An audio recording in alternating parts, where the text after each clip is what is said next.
Hola amigos, volvemos con Teología en Minutos. Estoy trabajando un programa eh, pensando en una especie de catequesis para profesionales, catequesis para adultos, y dándole vueltas a los temas, evidentemente lo primero que me encontré fue el catecismo.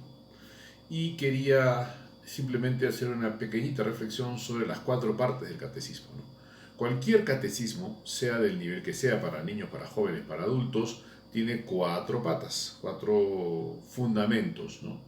En los catecismos más sencillos se le ponían las preguntas, ¿no? ¿En qué debo creer? ¿Qué debo celebrar? ¿Qué debo hacer? ¿Y cómo debo orar? ¿O qué debo orar? ¿O qué debo rezar? ¿No? En la primera parte teníamos el contenido de la fe, es decir, la explicación del credo. En la segunda parte, los sacramentos. En la tercera parte, la moral. Y en la cuarta parte, la oración, específicamente el Padre Nuestro. Es muy interesante revisar el índice del Catecismo de la Iglesia Católica aprobado en el año 92, que es el que probablemente más se conoce hoy, el catecismo llamado así, Catecismo de la Iglesia Católica, ¿no? Que, como bien dice en su introducción, no pretende suplir todos los catecismos que se puedan hacer en diócesis, parroquias o donde fuera, sino que es una guía segura de lo que enseña la Iglesia desde siempre, ¿no? En cada parte hay dos secciones, en una sección que es general y una sección que es específica. Me explico. En la primera parte, la primera sección de la primera parte nos habla de qué cosa es la fe, ¿no? La fe es un diálogo. Dios invita al hombre, el hombre responde con la fe y Dios le responde a su vez con lo que debe creer, ¿no? Que es la revelación.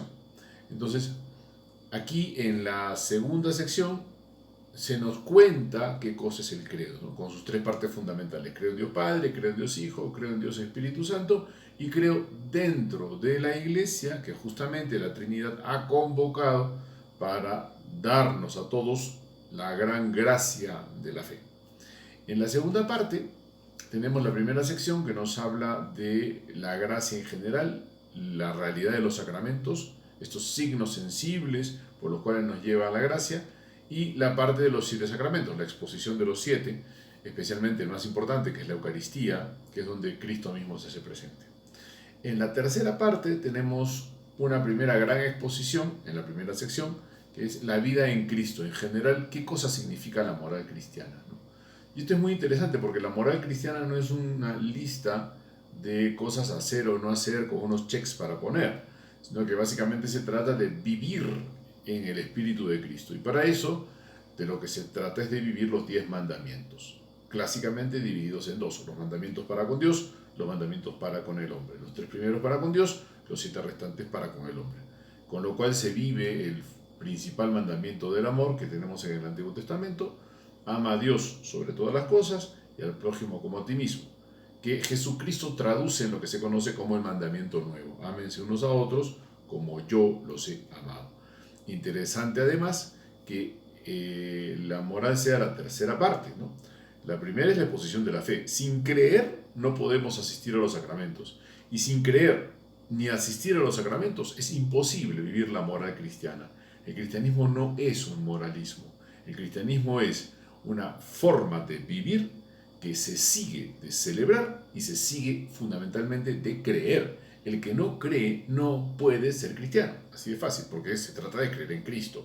Y el que dice creer pero no actúa según lo que cree, tampoco puede ser. Entonces, estas tres primeras partes están completamente unidas, son